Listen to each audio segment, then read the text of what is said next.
What's going on, my friends? Hope you're having a good day, and I hope you're having a good week as always. I want to talk about three different stories today. The first one is the shutdown. I don't know if you guys noticed like I have, but the date has continuously moved back. It's gone from the 15 days to the 30 days and the, months and such. So we're going to talk about that real quick. How long is it going to last? And also, I want to just really quickly explain why I think it's happening on a bigger scale or a deeper scale than even just what's going on, because I'll just say it real quick. If your business messes up, you lose your business. That's how business works. You can't mess up too much. You have a margin of error that you could stay in.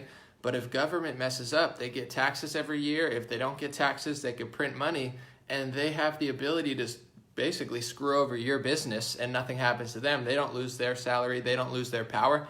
They actually gain power by destroying your business. So that's kind of the dynamic under all of it, whether it's by mistake or purposely, is what's going on. When it comes to business, you only have a margin of error. The government almost has an unlimited margin of error because they can print money, take tax money, or do pretty much whatever. So I think that's a pretty interesting angle we'll talk about today on the first one, the never-ending shutdown. Second thing I want to talk about is 2020 election hurdles. We're going to weigh in on it. There's pros and cons, but I think something I've been thinking about recently that a lot of people don't want to think about in the Trump campaign is a lot of the things that he ran on, or at least that were going to, be his big talking points, like the economy, they don't really exist anymore. So we're going to talk about hurdles such as election fraud, or voter fraud rather, the pros, the cons, what both sides have going for them, what they don't, and do a little quick breakdown of that. Let's see what you guys think as well. But once again, I think with elections, I have my opinions, you have your opinions, but everybody thinks differently. So an election, what you're trying to do is get as many votes as possible. So it's not just what I think, it's not just what you think, it's what the collection of hundreds of millions of people, or maybe tens of millions of people who actually vote think, and that's how they work. And the third story I want to talk about is pretty crazy. Looks like Joe Rogan is heading over to Spotify. He landed what seems to be, these are reports, I don't know if it's true or not, but something near $100 million, which is massive, and it's really revolutionary for a few things. One, it's going to shift a lot of people off of YouTube, which I think is a good thing. Two, it's kind of showing the power of podcasts and how powerful it is to have a massive audience that tens of thousands of people tune into live and millions of people hear. And hopefully this can revolutionize the, for some other good people too, or some other people who are doing big things. We'll talk about it. I don't want to get too much into it now, but God bless you guys. I appreciate you. I'm going to drink my coffee. We'll do some shout outs. And then someone said hair on point. It is what it is. Some days it's back. Some days it's forward. Some days it's in the middle. What's up, Brennan? How you doing? Jennifer said, hello, my friend. Love the hair. Don't let Biden see it. Oh, that's funny. Kenny said, what's up, Base Nectar? What does Base Nectar look like? Hold on. I'm going to look it up on my computer because people call me Anthony Kiedis sometimes. Sometimes they call me Cat Stevens. I've only heard Base Nectar a few times. Let me see. Base Nectar, face. Hold on. Let me look. Oh, yeah, he does kind of look like me. It's true. Base Nectar does look a little bit like me. I've never seen a picture of him like that. Interesting. We do look similar. Same with Andrew WK. One time I was doing an interview at Politicon, and he thought I was Andrew WK, so I literally just pretended like I was Andrew WK. He was like, man, I love that song. And I was like, yeah, man, you know me. It's just the rocker life. I just party hard, let's get a party started. So, interesting. Yeah. Me and Base Nectar should do a song, and then we should switch sides. Kind of creepy. I got to get this off my computer. That's a good call. So Philip said this is where I get my half news. That's the play, Philip. You never want to get the full news. Full news is not good. Full news means breaking news. Breaking news, fear, be afraid, it's them, it's Iran, it's Trump, it's North Korea, it's the coronavirus, it's coming for the elderly, it's coming for the children, it's coming for the people in the middle of children and elderly, it's coming for your pet. That's why you don't want to get the full news. You got to come here for the half news. You get just enough to know what's going on. not too much that you feel overwhelmed. You leave here and you're like, you know what? I'm going to enjoy the day. In fact, listen, I'm not trying to turn my back on you guys, but I got a nice view here. Hold on, I'm going to look. I'm going to just enjoy the fruits of life, you know, while I can. I got a nice view, so take advantage of it. Thank you, Steve. I appreciate it. Pamela from Chicago, God bless you. Speaking of Chicago, I'm not a big TV watcher, but I watched the Michael Jordan documentary. Phenomenal. It's got me amped up. I keep referencing it in my live streams because it's got me amped up. That mindset, he's like, I'm going to win. And it's not like I don't want to be like a psychotic pinky in the brain, like, I want to take over the world. Like, it's not like that. It's just like, you know, he just was really dedicated to his craft. It gets me hyped up. I'm like, all right. Watching some MJ, some Rodman, got some Stockton in there, got some Malone in there, got some Pippen in there. I'm feeling it. I'm ready to go. I'm ready to play basketball, play soccer, play tennis, play volleyball, make videos, play pickleball. I'm ready. Open up the volleyball courts. Oh. Did you hear about the Chinese drug mate? No, I'll answer questions at the end. I'm going to wait like 30 more seconds. I'm going to enjoy my coffee before it goes cold, and then we'll start. I appreciate you guys. I'm going to read that. Karen said, I'm a 56-year-old prior independent Democrat turning total Republican. I understand things much more. Have been sick 10 years in my head hold, but no longer. Well, God bless you. We're gonna talk about the traps of both. So, you know, I'm not going to trap you on the right wing like a lot of people, but I feel what you're saying.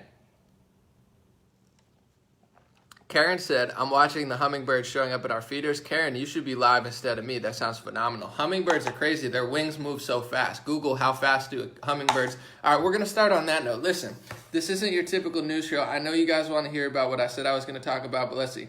How fast, this is important. It's a fun fact you could bring up when you're like at Thanksgiving dinner and you don't want to talk about politics. Really quick. How fast do hummingbirds fly at 49 miles an hour. Their wings flap at 10 to 15 times per second. That's a lot of flaps, guys. You guys need to know this. This is not your average news show. You got 10 to 15 times per second is how much a hummingbird's wings flap. If anybody cared, most of you didn't, but now you know, and you're not going to forget that.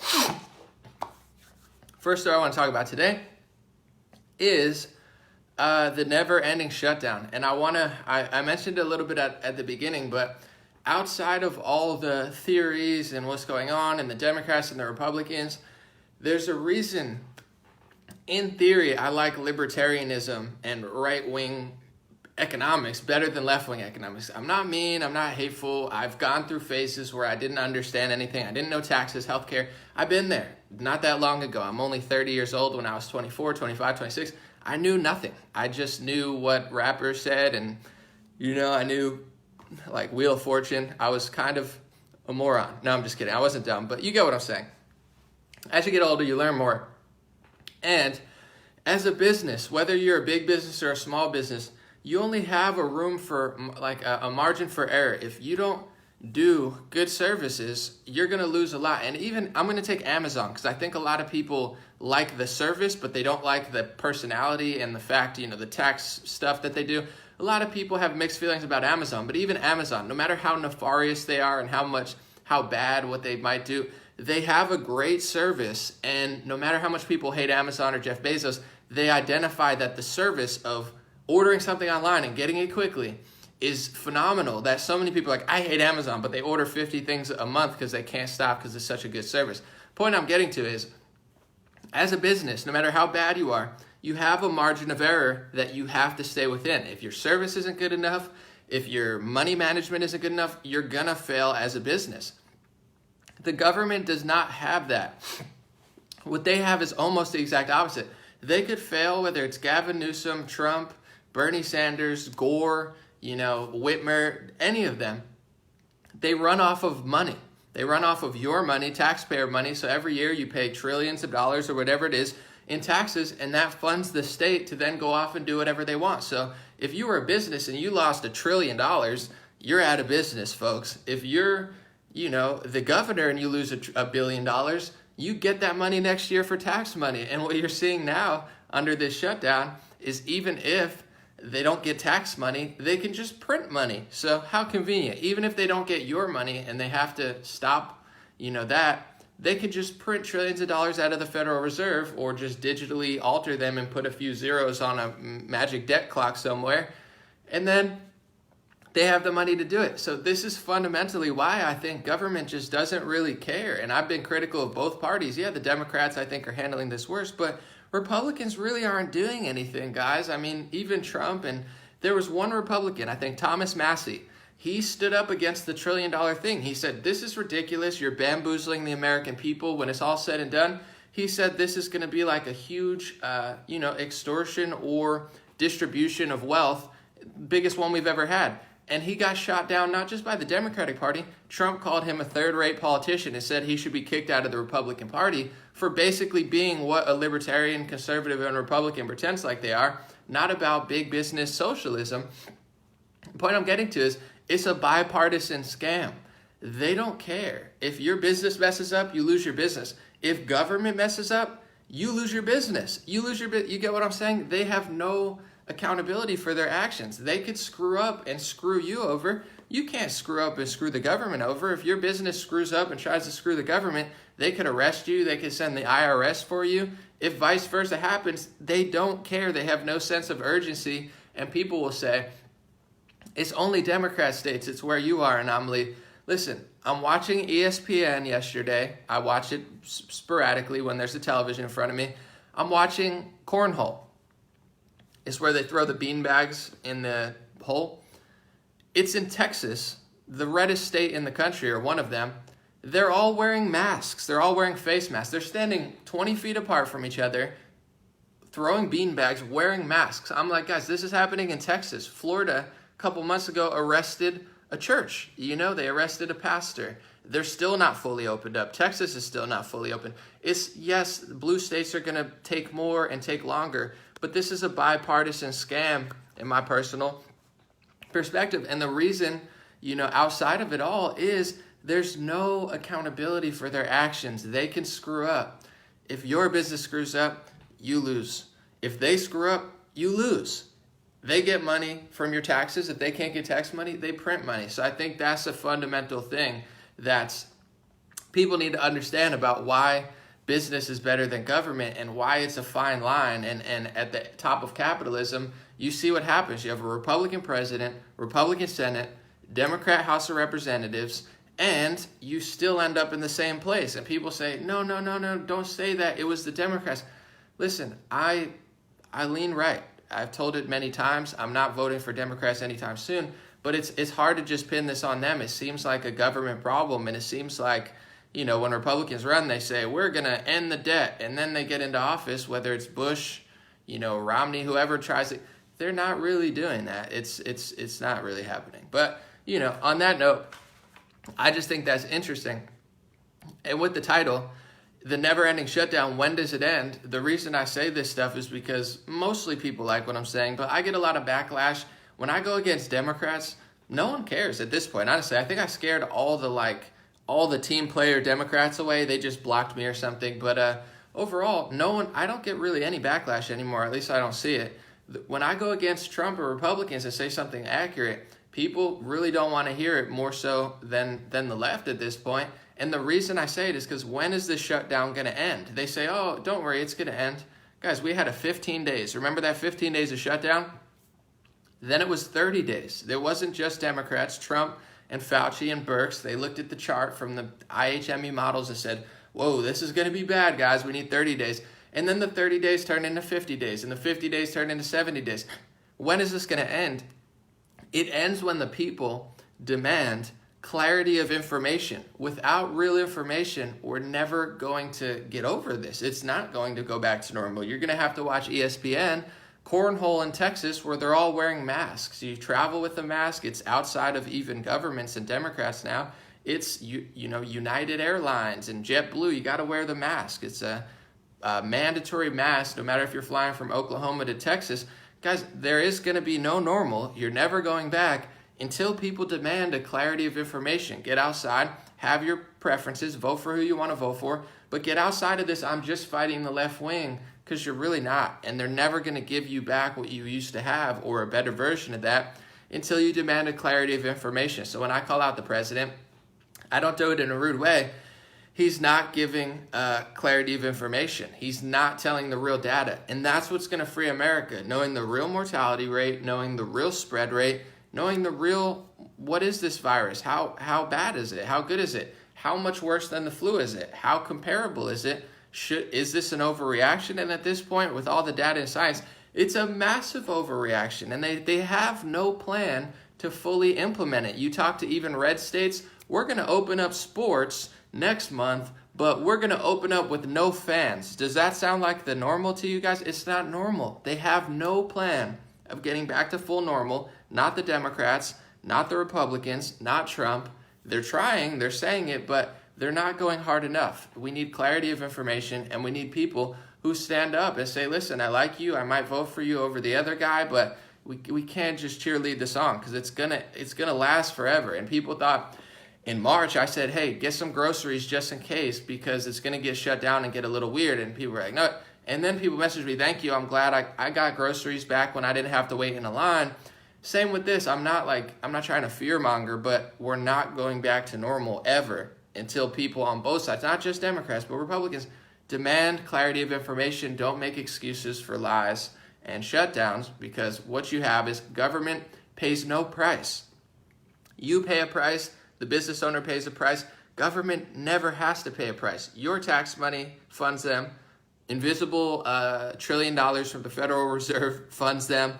And they'll never learn because they don't have to learn. And on that note, before we move to the next story, Pat Sajak had a really good tweet. I posted it on Facebook, and I did the math myself. He said a $3.5 trillion bill equates to $10,000 a person. I had to do the math because I was like, is that true? And I did the math. It is true. A $3.5 trillion bill, say there's 350 million people in America, that's $10,000 per person. So if you're getting a check for $1,000, that means $9,000 went somewhere else, $8,000. You know, if that's how big the bill is that they're passing, that's someone else is going to get that money. They're redistributing that wealth, but it's going to, businesses need more money, this needs more money, but really what it is, outside of the whole, necessity thing, is a massive power grab and a redistribution of wealth. So, even with the Republican president, what they're doing is socialism. They're shutting your business down and then redistributing the wealth, and you're getting a smaller cut of it than you normally would. It's not right. This whole thing is nuts. And the longer that they delay, the longer that people make excuses for it because they like the guy in charge or whatever, it's just going to keep burdening people. And I really don't think anybody has a plan to fully open up until people demand clarity of information, stop lying to me, stop overreacting. The whole situation, the mask, I'm taking an Uber the other day, and she's like, I can't breathe with this mask on. I can't breathe when I'm driving. And, they make me wear one. I'm watching cornhole in Texas. They're wearing masks, standing 20 feet apart from each other. There's no science that says that that's necessary. This is tyranny. This is a massive power grab. And any Republican or president or vice president or whatever that doesn't stand up to this and say something about it isn't strong enough to lead the country right now, or they're not doing enough. And people need to demand more. They're public servants. They're not tyrants. So demand more and don't feel bad about it. On that note, I'm going to be on a phone call with the President of the United States later. I know people are probably saying, Anomaly, how'd you finesse that? I'll talk about it later. But I'm not the only one on the phone call. It's like a conference call. But I'm going to be on the call with the President, and I submitted a question, so hopefully it gets answered. It might not. But the question that I submitted was, are the states going to count accurately? Colorado started counting more accurately.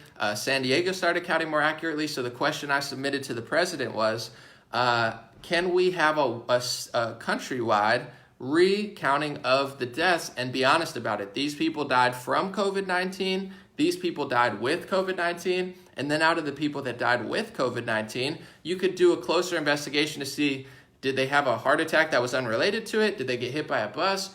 Or was COVID a factor in their comorbidities? And just get a really clarity of information to the people so they know that, 90,000 people didn't drop dead from this disease. Maybe 30 to 40,000 of them had something else. Maybe they were 86 years old and had pneumonia as well. Clarity of information. So I submitted a question to the president for you guys, for myself, and for the country. Hopefully it gets answered, because that's the big question that is just no one's asking, and the media is just terrible. So let's see what happens. I'm pretty pumped about it. I'm going to be on the call later. I hope they answer my question. If not, I'm going to keep finessing and try to get that out there. Second thing I want to talk about today is the 2020 election. Obviously Trump versus Biden, or at least that's what it looks like it's going to be now. There's a lot of stuff going on. There's a lot of people saying, Biden is senile, and he looks like he's losing it a little bit. And to that I would say, it's tough listening to him speak for minutes on end. I mean, he makes a lot of gaffes. Trump is off the cuff. Biden's a little out there. I think it's a little suspect.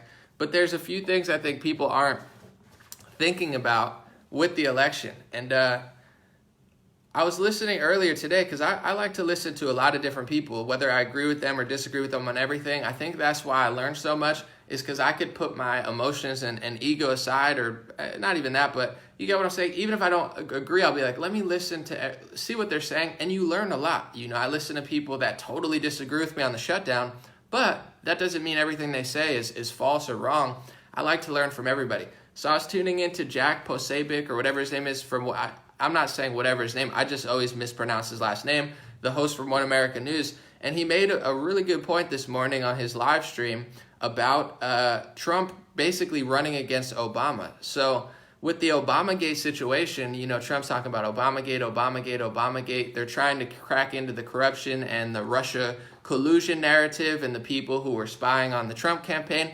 It's all something they should investigate. But what Trump has done strategically, and Jack pointed this out, it's a really smart point actually, he's basically making it like he's running against Obama. He's made the hashtag trend, and Bill Barr himself has said that Obama's not going to get arrested or investigated most likely. So, at the end of the day, it's not what Trump says, it's not what I say, it's what happens. What does Barr do? What does the Department of Justice do? Everything else is just speculation and hashtags. But also, he's taking an election away from really Biden. I'm running against Biden.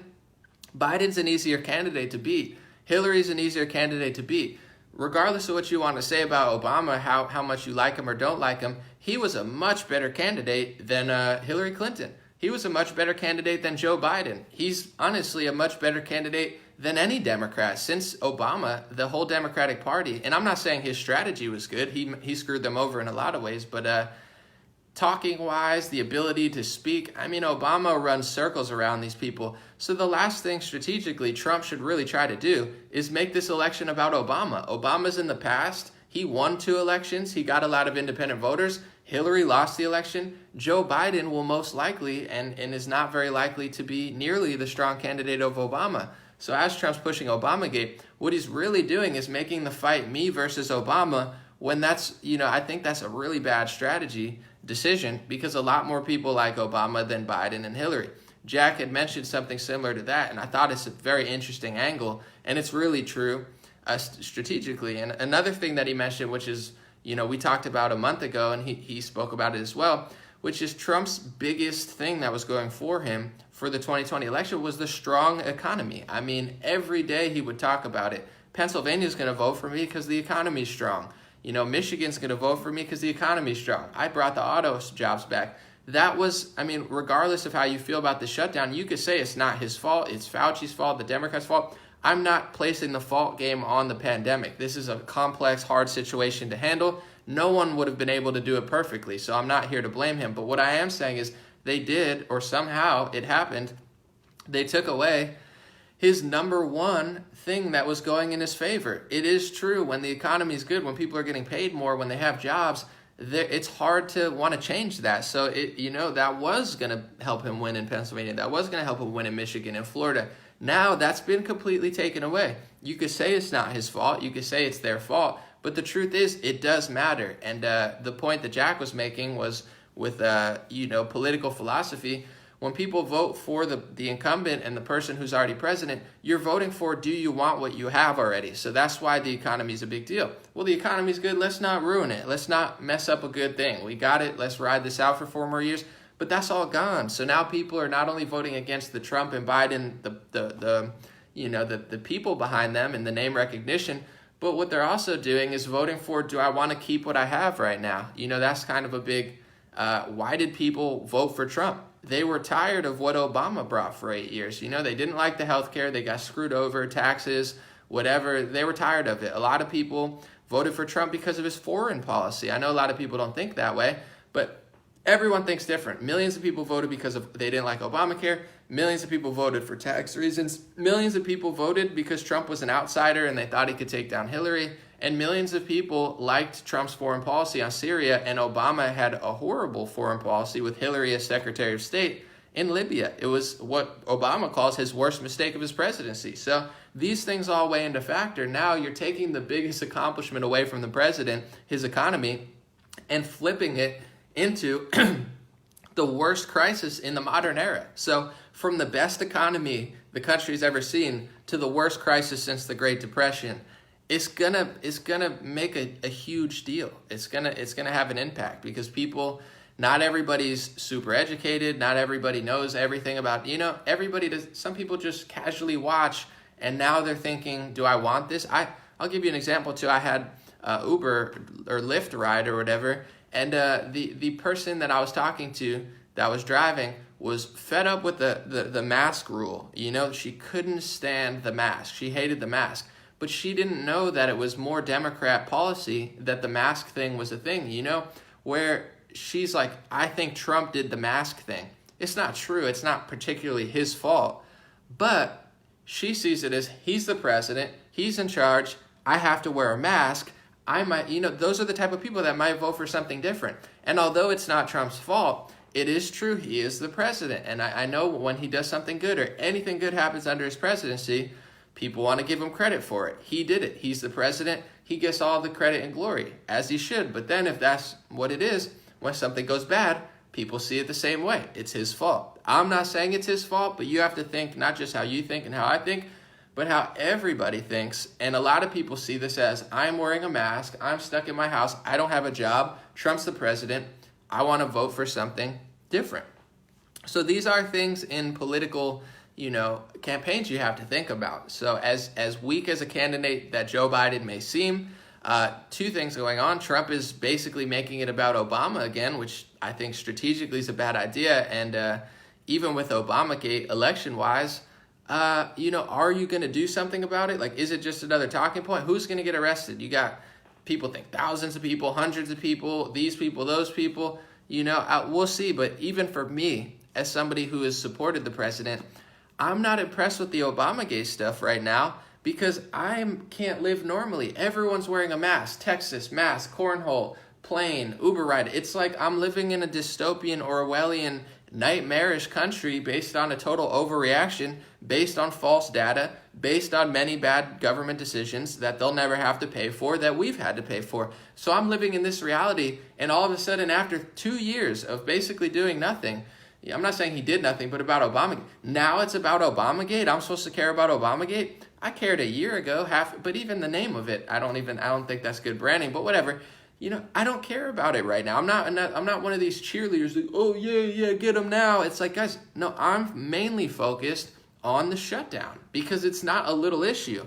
It's the biggest crisis. It's the biggest, in my opinion, overreaction in modern history. It's destroying more jobs and businesses than anything I've ever seen in my lifetime and past then. So this is the big scoop. I don't care about Obamagate, and I don't think a lot of people do at this point. They want to know, when am I going to get my job back? When am I going to get my freedom back? When am I going to get my country back? When are we going to go back to the normal, not just the half normal? You got to wear a mask for 2 years and watch sports games with nobody in the stadium. When is life going to go back to normal? And to be honest, the president's not addressing that often. He talks about it once every couple days, and he talks about Obamagate 30 million times. He tweeted about Morning Joe more than he tweeted about opening the country up. It's not all his fault, but just me as a voter and other people, it's like, I see this as a pretty bad idea. And in general, outside of ideas and winning elections, we have to figure this out. So like I said, I have a call later. I asked a question. clarity of information. Get people the real death count, the real mortality rate, the real truth behind it, not just a bunch of fear-mongering, MSNBC News, kids are dropping dead, Fox News, Obamagate, Trump, Georgia don't open, Sweden's bad. Actually, no, now I want to open up. No, we're rejecting those models, but we're shutting down. We're taking it slow. We have a phase plan. A lot of us are tired of all this stuff. I don't like the phase plan. I don't like what Democrats are doing. Quite frankly, I don't even like what Texas and Florida is doing. It's better than what California is doing, but not by much, because they're still playing we'll play sports in June, but then there's going to be no fans. Guys, this is the biggest overreaction in modern history. We have more data. We have more information. We know the mortality rate. We know the spread rate. We know that we can't stop the spread. We can only slow it. We'll find out soon that summer and sunlight is going to probably knock it down, just like it does the flu. Massive curve on the flu, and then it's summer, and then in the winter the flu breaks out again. It happens every single year, guys, and they're going to act like on television, Trump's going to say it, Cuomo's going to say it, Newsom's going to say it. They're all going to say, we stopped the spread by keeping you in your house and destroying your business. No, I guarantee you the seasons and the sun will destroy this, will flatten the curve more than any politician ever did. Cuomo ordered to put elderly people into nursing homes, and so did multiple other states. That probably had a worse impact on the elderly's life than anything they did. And when it's all said and done, I'm going to make a new video later this week when I have enough energy to. The negative health effects, such as stress, fear, being indoors more, not having a routine, not having a schedule, not having social interaction, not having access to health facilities such as gyms and spas, not being able to do elective surgeries, they probably killed and hurt more people than they ever saved. So I'm tired of this bipartisan nonsense of, we flatten the curve. No, summer's going to do it, just like it does to the flu. You might have had an impact on it. You might have screwed up more. In UK, they're trying to figure out why 8,000 people are dead in their houses, 8,000 more people than the other time last year, and only 20% of them have COVID-19. So 80% of them are dead, and it has nothing to do with COVID-19. They're trying to figure out why. I know why. What they're doing is not healthy. They're taking away a lot of resources from people, and it's really messed up. And I'm not just going to be another cheerleader, Obamagate. No, I don't care about that stuff right now. I care about getting the freedom back to America. I care about getting, a real normal where we can live like normally again and be safe about it and be healthy about it and wash our hands, and people can have optional masks like China. But at the end of the day, this has to end. And once again, before we get to the next story, it isn't going to just magically end. I know people are like, no, Emily, calm down. Trump's got it under control. No, I'm seeing their plan. I'm listening to what they say. They have zero plan to fully get back to normal. And Trump, regardless of what he wants to do, he needs help from people. He needs help from his supporters. He doesn't need more cheerleaders at this point. I think he needs enough people being like, yeah, okay, this is over. So that's that. The third story I want to talk about, and then we'll answer some questions.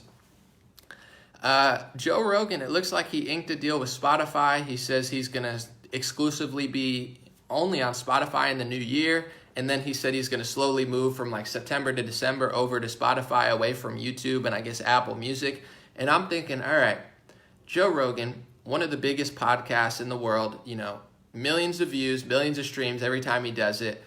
This must have been a big deal. I'm like, if he's going to exclusively go to Spotify, they're going to have to be doling out money. I'm like, how much money did he get? Now reports coming out that he got about $100 million to go exclusively to Spotify. And here's the thing. It's not a waste of money for a billion-dollar company like Spotify.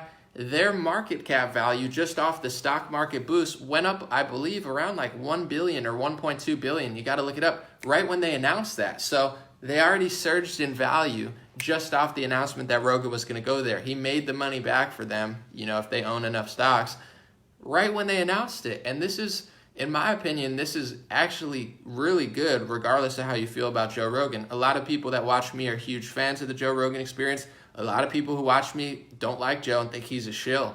But regardless of what you think of him, this is a huge precedent for everybody, I think, which is podcasting has a huge effect. Joe Rogan, regardless of what you think about him, you might think he's awesome, you might think he's open-minded, you might think he's a little shilly. his podcast, regardless of what you think about it, is much better than cable news. It's much better than, I would even say, Fox News, because regardless of what you think, he has people on who disagree with them. He has people on who say a bunch of stuff. He's had Alex Jones on. He's had Elon Musk on. He's had my buddy Hotep Jesus on. He's had Zuby on. He'll have on Neil deGrasse Tyson. He'll have on, Bernie Sanders. But he also has on people that I know personally that I know aren't just puppets, and they aren't, he lets a lot of people go on the show. And regardless of what he says, he allows that to exist. And he says a lot of stuff that questions the media quite often. He's a lot more tolerable than pretty much any liberal or Democrat or progressive, and that's why he does so well. And him getting that money just shows where the power's really at. And it's really...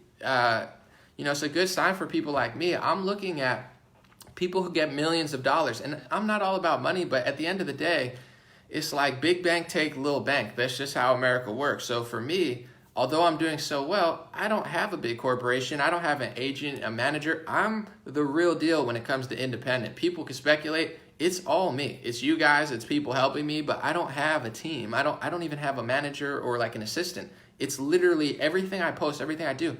It's all literally me. Instagram, Facebook, I do it all. I write, do this.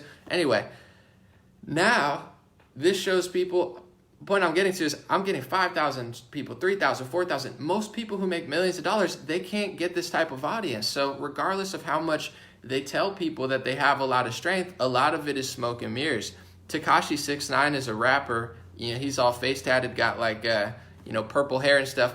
But he exposed Billboard recently, and it was kind of interesting. He just got out of jail, and he exposed Billboard, and he said, Ariana Grande's #1 at the charts, but they said that all her purchases were from 6 different credit cards. So she's got 30,000 streams from 6 credit cards. It means they're buying that spot. And that's how the radio works. It's not like, oh, radio, this song's the best. We're going to play this song because it's, technically better than every song. Who has the money? Is it a Capitol Records? Is it Sony?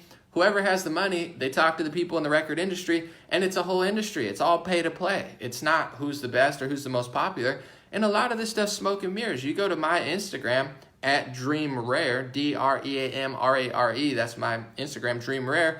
Look at my engagement. I have 120,000 followers, 400 comments, 6,000 comments, 1,000 comments, 500 comments, 30, 50, 60,000 views on all my videos. I'm not bragging. I'm just saying, my audience is real. My reach is real. I have 3,000 people here. These celebrities, no one really likes a lot of them. They're in these movies that, it's all smoke and mirrors. They have an agent. They go to meetings and they try to pretend like, oh, I'm so popular. Give me $1 million and I'll promote Cheerios. Oh, everybody loves me. My brand is so strong. Give me $5 million and I'll promote the UGG boots. But most of them have nothing. It's all smoke and mirrors. It's all business. It's all lies.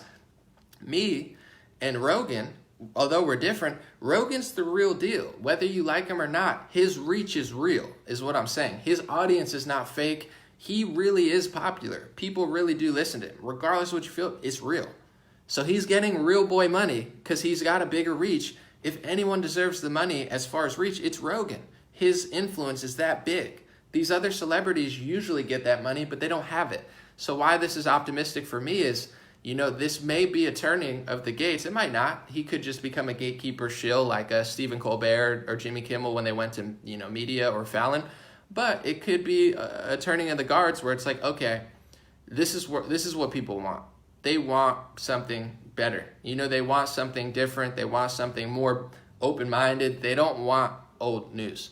And I think it's, I'm gonna browse around. I like being independent, but at the end of the day, whether it's Barstool Sports or somebody, if anybody lets me do what I want to do and allows me to do it and provides a platform or a service, because right now I don't even have a podcast. I do Facebook. I'll still do everything. But if I could be like, listen, I would like to do that at a certain point, not to join forces with somebody, but my value on the market is way higher than what I'm getting right now. And I'm not like an egotistical, I need to be like a billionaire, but eventually they just try to weed you out. If you don't build a strong enough situation, they weed you out. So what Alex Jones did, I'm not saying I'm like him, but he had Infowars.com. He sells products. So if they kick him off YouTube, he doesn't really care that much. It wasn't great for him, but he already has a whole infrastructure. So that's what I'm trying to work to build, is build an infrastructure, not really out of like, I'm not a power person. I just want to live by the beach and chill. But I need to establish something strong so it's unshakable. And that's kind of what Joe did. And, you know, we're pretty much on our way there, but it's good to see that finally streaming services are respecting people who have a real audience, and not these celebrities who just go to these meetings and get deals, and they're not really doing. I see people getting millions of dollars. Nobody likes them. They get like 20 comments or something. It's like it's all smoke and mirrors. And that's most of the film, television, and radio industry. It's all lies. It's all smoke and mirrors. It's all, you know, backdoor deals and stuff. But this is the future. Real people, real audiences, real talk, better content, better conversations, better quality, and people gravitate towards that. So that's why we win in the end. It's not because we have, you know, daddy or mommy's money. It's because what we have is something that they can't replicate, which is truth, wisdom, authenticity. And that's going to be the currency for the new normal. I'm not going to accept the new normal. I have to play pickleball with a mask on, you know, for till 2023. Oh, please, can I see your face soon? It's like, that's not my new normal. My new normal that I'm manifesting is what's happening here with the Rogan deal. Because I'm not going to do this forever. It's like everyone's, oh, you know, we'll just wait to see what they say. It's like, guys, there's no reason for this. All right. Someone said everyone has a price tag at the end of the day. I don't think that's necessarily true. I'll tell you for myself, to be honest, like, I'll do a deal, I'll make business, but I'm not selling out. I just will refuse to do it. So even if I'm telling you the truth, if someone said, Anomaly, we'll give you $10 million, but if you take $10 million, you can't say this or you can't talk about this, I wouldn't do it. I'm not even lying. I can't be bought for that amount. Obviously, it would be nice to have that much money, but I wouldn't do it. If they didn't allow me to do exactly what I wanted to do, I wouldn't do it. Most people do have a price tag. I don't. You know, I would not do it if they didn't allow. I would have to, whether it would be Fox or Barstool Sports or Spotify, it would have to be in writing. Leave me alone. You know, basically, like, I'm 100% in control. You can't stop me from saying that. I don't have that type of price tag. It's not happening. And that's power. When you don't accept that, that's what they like. You know, they like people who have a price tag. Well, we'll give this person $2 million and they'll turn on their constituents. You know, we'll give them $10 million in pharma money or whatever, and then they'll sell this. Like, I won't do that. Not everyone has a price tag, but a lot of people do. But it's the ones who don't who can, you know, have a massive impact. And there are people like that. Someone said, get a Trump picture in your background. It depends what he does. We'll see. Someone said, I believe you. Someone said, liar. You don't have to believe it, but I swear to God, and I'm going to do that to the Lord because he knows I'm telling the truth. If someone said to me, I will pay you $10 million, but you're not allowed to say this, and this, and things that I wanted to say that I felt were right, I would not take the money. I swear to God. I swear to the Lord. And it feels good saying that because he knows I'm not lying. I'll make that money by myself. And I don't need to, but it's like, I can make that much money and not sell out. I'm already on the trajectory. I'm not going to make that much right now, but I mean, at this rate, it feels good to go 10 years of my life. I've turned down record deals. I've turned down situations where they wanted me not to say stuff, and I was poor for 10 years. I had no money. I was living month by month. I was living in shitty apartments for the majority of my adult life. I never went on vacation because, one, I couldn't afford to, and two, I didn't want to waste time. I wanted to get somewhere, so I wouldn't go on vacation. I'm like, I'm a music artist. I should be on tour. Why am I not? So I've already done that. I've put in the work. I've put in the time. I've turned down the deal. I said no to the devil, and I started incrementally getting to the point now where, besides these draconian communism laws, I'm free. I'm not the richest person in the world, but I'm free enough to do what I want to do, be able to say what I want to say, and continuously upgrading. They could change that. They could take my money away, but they can't take away that goal of mine. So, you know, at the end of the day, I don't need their money. I don't want their money. I wouldn't take it. 10 million, 100 million, a billion. I'd turn down $1 billion. I'm not even lying. $1 billion, Anomaly, and you can't say these things. Pass. I don't want it. I don't want your demon money. I don't need it. I'd have to have the freedom to be able to say the truth.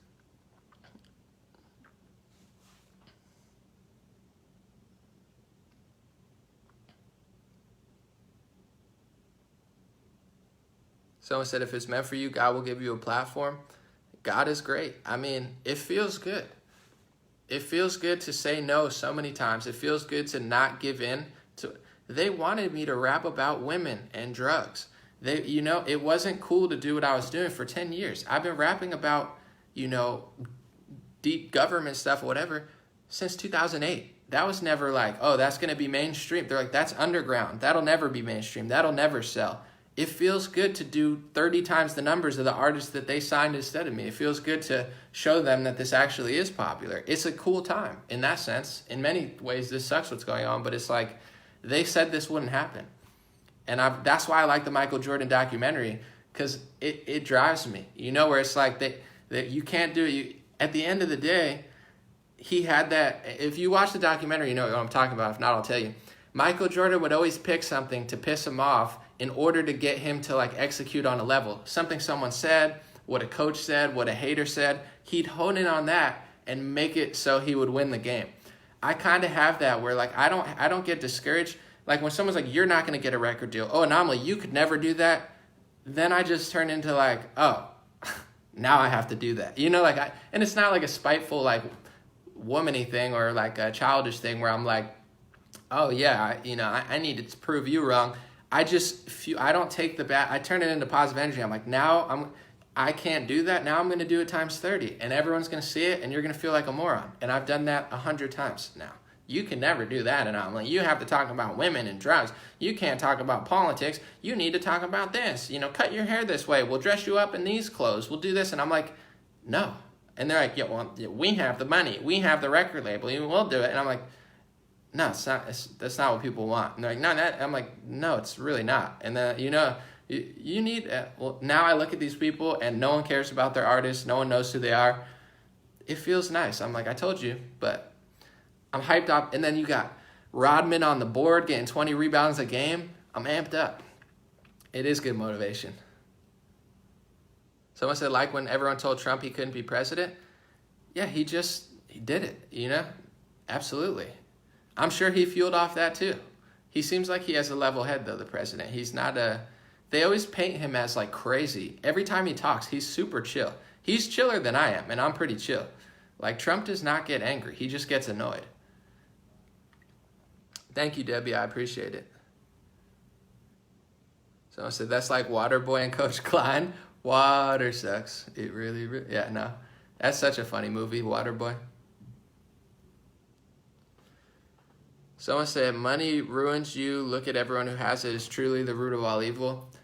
Well, I'll say this. I think the pursuit of money, life is a paradox. Even whether it's money or success, it's tough to, even I have a problem with it. You see all the videos I do and stuff. I work a lot. I never stop working. To a fault. I should calm down. Most people at my level or whatever, they're doing 2 videos a month. I'm doing 2 videos a day. But that's the paradox of anything, money, success, or whatever. You have to live in the present moment and appreciate it because there's always another level. So if you always want more money, you might have $1 billion, but you're always seeking more. You don't live in the moment. You don't enjoy anything. It's a terrible way to live. You're better off being broke and happy, fishing or something. So that's the paradox. I think being someone who had no money versus someone who has enough to not be broke, and I have money saved where if I can't afford rent this month, I'm not month to month like I used to be. It's nice to be able to have the flexibility to do more things. You know what I'm saying? Go to a spa or something. That aspect of money is really nice, to be able to go on vacation if you have to. Money's not necessarily terrible. I think it's the obsession and the root of it. So anything, no matter how much you have, the people that succeed a lot, they can't stop. But that's also a blessing and a curse because it drives you insane. It's like with the Jordan documentary, he's gambling, he's doing this. He's got an obsessive, crazy personality, but you don't win 6 championships by being a bum. So that's the paradox of life, is the self-reflection to not get caught in a bad place, but at the same time, you don't want to be like a psychopath who just keeps wanting more, because then you'll never be happy. So, in that sense, money can be evil, but I think it's, if you manage it right, it's probably okay. Someone said, if we want freedom, it takes hard work. Seems to be that way. I feel you. Someone said money is not evil according to the Bible. The love of money is the root of all evil. Well, yeah, if you prioritize, like, what do you prioritize? Someone said you have a price that could be bought. If you have a price over your head of what, then it becomes evil, you know? And I've been pretty good at that my whole life, I have to say. If I didn't want to do something, I can't will myself to do it. If you're broke, you'll work a job you hate to make money, that type of stuff everyone does. But if there's a price that you could do what you know is just 1,000,000% wrong, that is the problem with the world. I think that's the root of a lot of evil. Well, you know, I'll do this, but I know what I'm doing is bad, but I'll just keep doing it because, you know, they're paying me to do it. That becomes evil. You know, you become a part of the cog in the machine, and you're seeing that even now. I always thought the police officers would never do what they're doing now. Most of them are not. Most of them are being great and amazing, but you see in New Jersey, they're arresting the owner. You know, it's not just the top of the pyramid that's evil. It's also the people in the machine, all of us at any level, who will take money and, you know, authority over truth. It becomes evil. Like, well, you know, it's my job to arrest this gym owner now because I get paid to do it. Then you love money more than you love what's right. And God and the world and the universe, whatever you want to call it, it rewards you for doing the right thing. I truly believe that. Shelley Luther, you know, the police officer who stood up to it, they're going to get GoFundMes. And it's not a selfish thing, but I just want to show people God and humans and good people will reward you for standing up against evil. God and the good people of the world will reward you if you do the right thing, even if you think it's going to, you know, oh my God, I'm going to lose my business. Oh my God, I'm not going to get my police salary. But then it comes out of nowhere. You know, you can raise $800,000, more than you would have made in, you know, 8 years of working in a week, because there's so many good people out there that don't want to see you fail if you do the right thing. So that's the beautiful silver lining about all this. Bob said you've done well for yourself at a young age. Thank you, Bob. I have my flaws. I have my issues like everyone else, but overall, I try my best like everyone does. I think I did all right too. You know, my 20s were tough. I'm not gonna lie. It was a struggle, but it feels good to have made it out. And now I'm like, why is everyone wearing a mask? I thought it was gonna be better than this, but.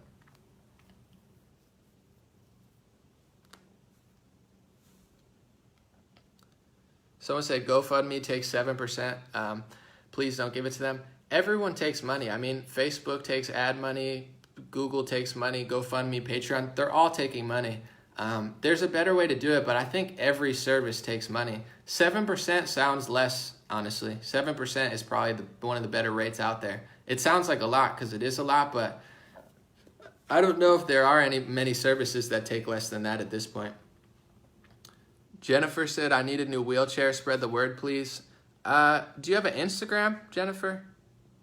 Or, oh, you're a supporter? If you have an Instagram, message me, okay? Or actually, you can message me on Facebook. I'll read it, all right? Just shoot me a message. Let me know, and I'll help you out. I got you. Thanks, Chris. Yvette said, thank you, Anomaly. I was feeling very poop this morning, and you lifted my spirits. Thanks, Yvette. We're going to get through it. MC said, my grandma died from natural causes, yet we couldn't see her because of COVID laws. This is one of the most underreported medical tyrannies of this entire... First of all, I'm sorry to hear that. God bless you and God bless your family. But people don't realize this is the most underreported angle of this medical tyranny, is not being able to see the elderly or the sick in hospitals. It's not like, okay, it's just precaution and that's what we need to do. That's one angle of it, but another angle of it, look up how many people die from medical mistakes every year. I mean, hundreds of thousands of people, tens of thousands of people, you could look up, I believe it's in the hundreds of thousands, die from medical errors in hospitals. That's just a fact. I mean, you could look it up and there's different reporting of it, but it's not, the number's not zero, not even close to it. So you know that exists. There's probably going to be more people who die from medical errors than COVID-19 this year, but they won't allow you to see the elderly or your grandma or your grandfather. And then they say, you don't care about them? No, I do care about them, but that's medical tyranny. I mean, to be honest, I'd rather catch COVID-19 and see my grandma or my father or my mother than I would not be able to see them and leave them with the white lab coats. That's insane. And this is what I'm talking about when I talk about clarity of information. I can't just be another cheerleader who the only content you come here to see is me being like, Trump is so great, look at all. It's like, no, what's happening is not great. It's horrible. And he's never mentioned what I just mentioned. It's not his job to do everything, but at the same time, this is a big deal. I don't know why no one's talking about it. No Republicans, no Democrats, not being able to see a family member in a hospital. And, you know, I had a story of someone in my family. They had the doctor or the nurse giving them food when they weren't supposed to eat food. And someone in my family had to say, why are you giving them food? Their wristband means they can't eat. Oh, my bad. They make mistakes quite often. A lot of them do. You know, some of them don't. There's great, you know, people and nurses and doctors, but it's the truth. It's reality that they make mistakes. You want to have a family member in there to make sure that everything's okay. What are they doing? Are they putting them on a ventilator too early or not? You get to have a decision in that. The fact that they're keeping people out from seeing their grandparents or parents or sons or whatever, it's medical tyranny, and it's the most underreported angle of medical tyranny. All right, we'll do a few more, and then I gotta take off.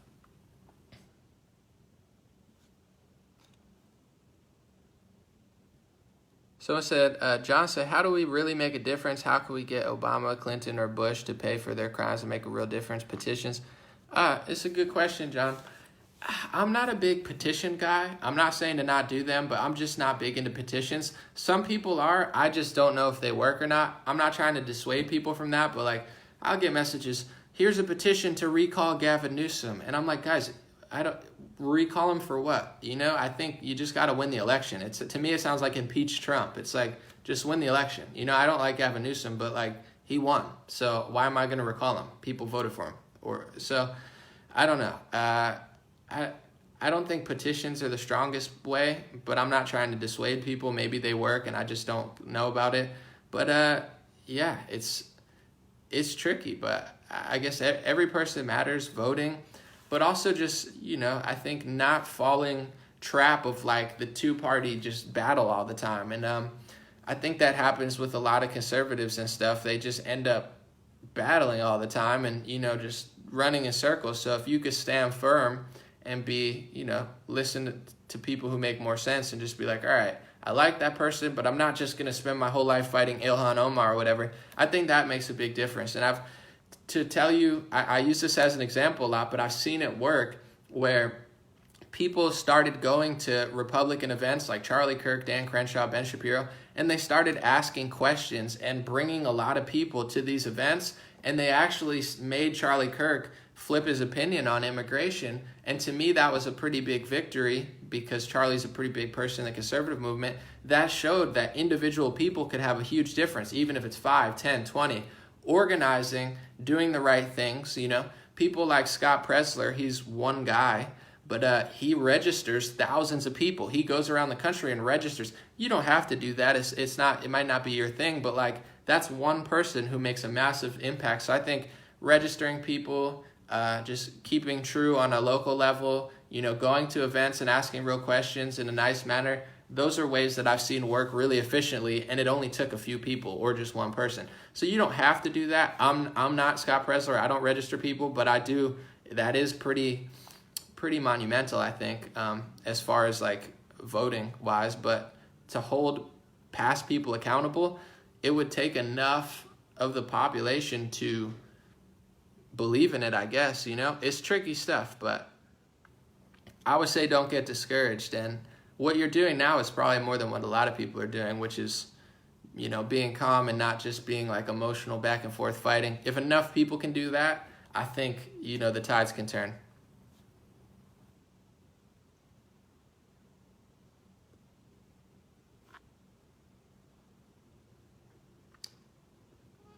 Mark said, don't start rambling now, move on.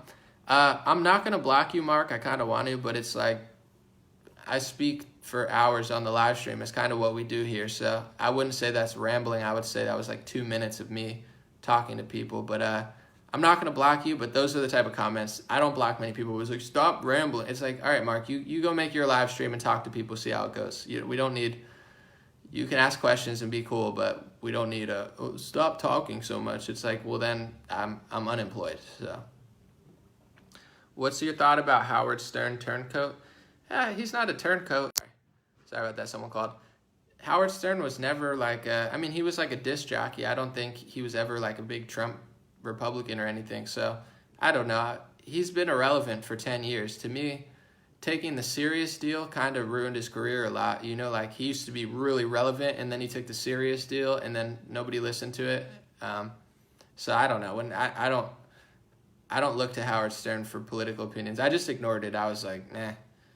I didn't even know he was still talking.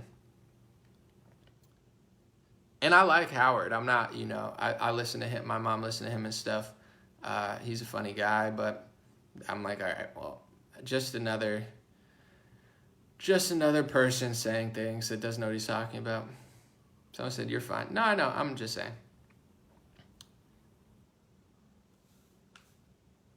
Have you seen the Italian government talking about the Bill Gates thing? Yeah, you could Google and watch the whole video. I've mentioned it, but basically the best thing to do would just be to watch the video for yourself. There's not much to say besides check it out. Pretty interesting. Someone said, yeah, Mark, don't be a Karen. Poor Karen. Karens are getting a bad rap now.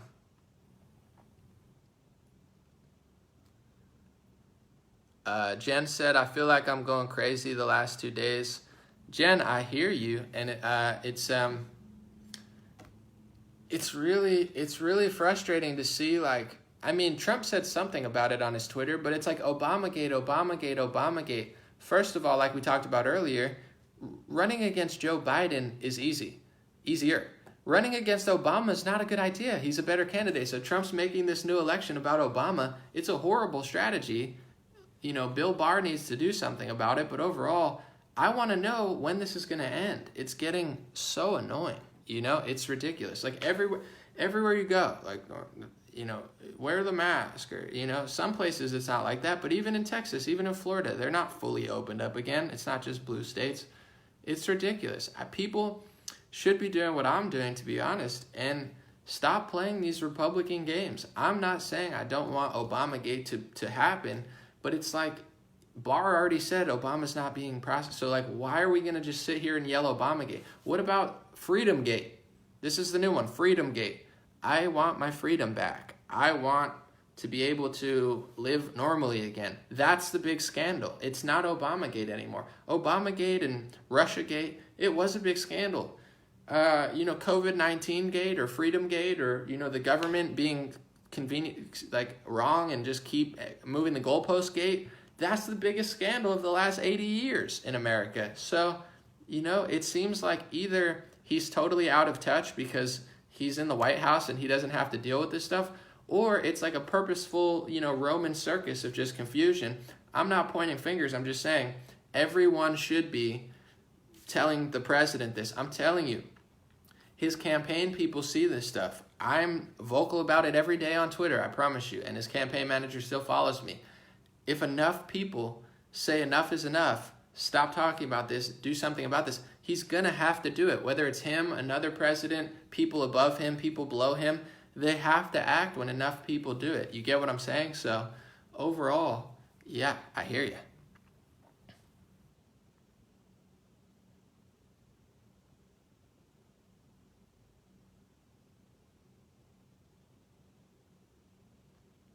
Thank you, Lana. Freedomgate.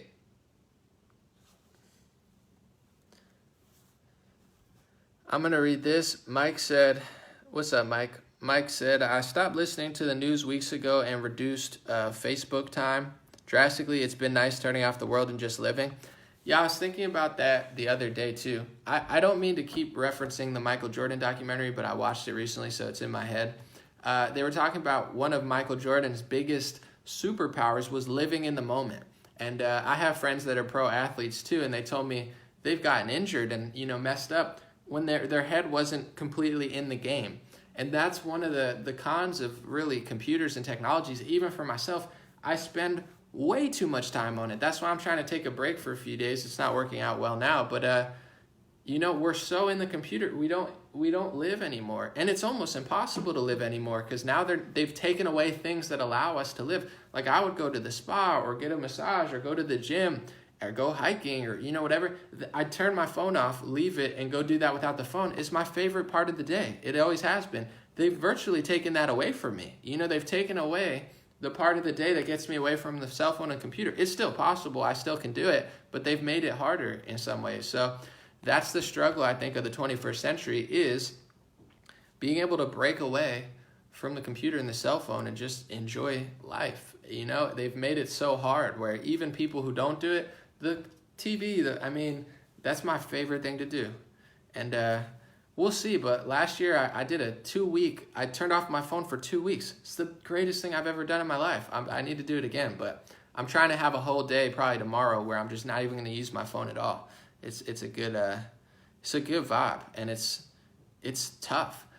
It's very biblical in a way too. I in my music video, I don't know if you guys have seen my music video. It's called Bioweapon. Just search Anomaly Bioweapon. I show the Bible and then I show this. You can see right here. And everyone was like, Anomaly, why? I don't get it. The Bible and this, it's the apple. You get what I'm saying? It's the bitten apple of sin. And what is this? What is this, the cell phone I'm using? It's hard to turn off. It's like, you don't want to be there, but you're there, and then you close it and you open it, and then you open the phone. It's a trap. In many ways it's amazing. You could order food, get a ride, buy a plane ticket. It's a blessing and a curse. So that's the real struggle, I think, of the 21st century, besides this whole tyrannical overhaul, is, it's an internal battle that everybody has. It's like, am I strong enough to resist these temptations? Am I strong enough to be able to balance it? And sometimes I am, sometimes I'm not, but those are the best moments for sure, is getting away from that and just enjoying life. Someone said, never take my phone to the gym. Yeah, the gym, I don't take it. Hikes and stuff, it's the best. It's like a psychological thing too. When I have my phone on a hike, I can't stand it because, you're thinking about it, it's there, you might want to check it, and my mind, what's this? Let me look at that. When I don't have it on a hike, I feel free. No strings attached. You know what I'm saying? It's just like, okay, this is my hour, and I'm here. And it's a beautiful thing.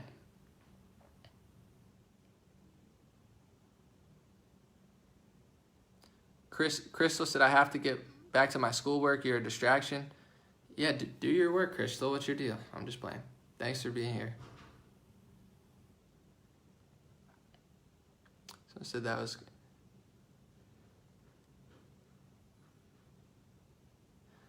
All right, I guess on that note, I'm happier the less I use it. Yeah, exactly. I'm going to read this one. Let me see. Floyd said, it feels hard to trust anyone. It seems like everyone we're supposed to follow in bed, we are told to trust, That's why I always say here, and it's not like there's some people that aren't religious and they just like the universe or whatever, do you. But I always say, I think it's best to trust God, believe in God, and just, putting too much trust into politicians and humans and such, it always ends in disappointment. And I think on the level of Taoism and Buddhism, they always talk about expectations and attachments. And I think it's a very valid point where it's like, when you're attached to something or you expect something, you're going to be disappointed because you're putting a price tag, or you're putting a, end game on something that's not over. So flowing, even like Bruce Lee used to say, be like Wata, my friend. It's like you adapt to what's going on around. If you have expectations in humans and then it leads to disappointment, it's a real vibe. It's just, not over trusting. So it leads to disappointment a lot. Michael said, I love your videos. I love the way you think, thinking of health more. I appreciate it, Michael. I've noticed on Instagram, I've had a lot of holistic health people follow me, jack dudes, moms that eat vegetables and stuff and have kids, which is dope because I'm that's really my vibe. Obviously, I talk about politics. I get a lot of people, but this is bigger than this isn't really a politics show. We talk about a lot of stuff, but it's not only news analysis, but and I do hip hop as well, but it's really this is why I wanted to do this. I didn't want to run for president, or people like run for office. I don't want to do that. I want to change the mindset and the culture, like I did for myself, of the world, change it in a more healthy direction, not in like a tyrannical, like big tech way where they're like, I'm going to control everything you say, and if you disagree with me, it's hate speech. Like, not like that, but just like make people happier, make people calmer, make it more reasonable, bring those aspects into politics, because politics is filled with, no offense, but bad people, or people that don't, they're just like always yelling at each other and fighting each other. It's a weird vibe. I'm more of like, I like to go to a place where everyone's just having a good time. Politics is not that. It's like everyone's fighting, and a lot of it is circus and smoke and mirrors. Like a lot of these people like secretly get along with each other because it's the other person that makes them famous, They need to fight with somebody or else they're not popular. Like for me, I don't like that. I don't like talking about people. Although I try to be as nice as possible because I try to treat people like I want to be treated. But other people, all they do is bash people because that's what makes Rachel Maddow right now. It's hating Trump, It's like that's the whole thing. If she doesn't say that Trump is going to jail, people stop tuning in. So it's a bad vibe for everybody. And that's all news. That's why I don't even Fox News. No offense, but it's like most of them are angry. Some of them aren't. Most of them are. They're always yelling at the Democrats, and then they sell a bunch of advertisements that are just like questionable to begin with. And then half of Fox News now is like Donna Brazile, Cavuto, they had Shep Smith. It's like it's gross, but whatever. Say that. How did you feel about Marianne Williamson? That's a good question. I like Marianne Williamson. I like her chillness, but her politics were terrible to me. To me, this is a trap that a lot of like holistic and, kombucha drinking people fall into. And I'm not making fun of kombucha. I drink it as well. I just thought it was funny to say. They fall into like the liberal trap, and they don't realize what liberalism is on a political scale. It's big government. It's more regulations. It's medical tyranny in a lot of senses. It's more government control, less freedom in many ways, not in all ways. So Marianne Williamson, her ideology of the health was a good idea. Like my favorite thing that she said was, and I made a whole video about it, she said healthcare doesn't matter. She basically was like, whether it's Bernie Sanders or Trump healthcare, it's not the real deal because it's health insurance. It's deciding how the government's going to make you pay for health insurance. It doesn't get to the root of health.